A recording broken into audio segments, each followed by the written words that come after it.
with fresh sexual harassment allegations arriving almost daily against powerful figures in one industry after another: finance, entertainment, technology, restaurants. One might assume the issue is on the tip of every board member's tongue and at the top of every company's agenda.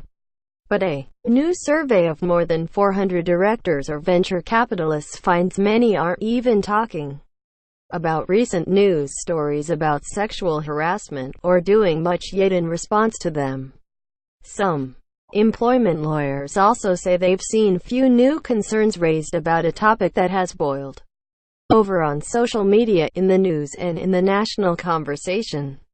The survey was conducted by the Board List, which manages a directory of female board members, and the data analytics firm Qualtrics.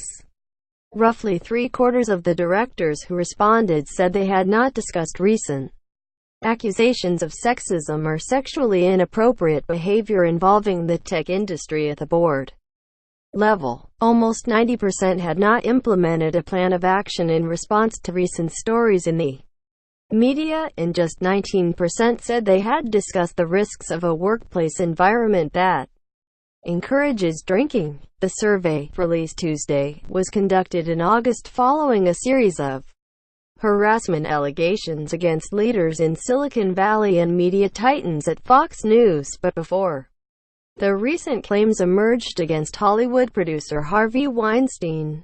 Though relatively small in scope and inclusive of directors who are also part of the board list's membership, the majority of respondents, 79%, were women, and not all directors answered all questions. It offers a snapshot of how people feel about raising the controversial issue in the boardroom.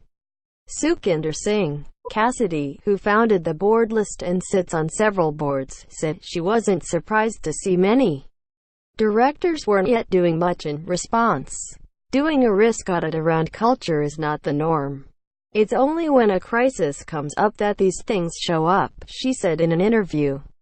But what did surprise me is the lack of conversation coming up in light of the national discourse after Harvey Weinstein. Hollywood assistants urged to break culture of silence.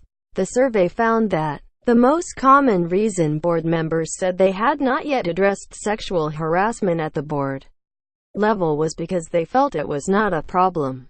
Yet Cassidy said it's possible the majority female sample could play a role in how directors responded, as some reported being uncomfortable raising the issue. If you're the only woman in the boardroom, you may be afraid of being typecast for bringing up these issues, she said.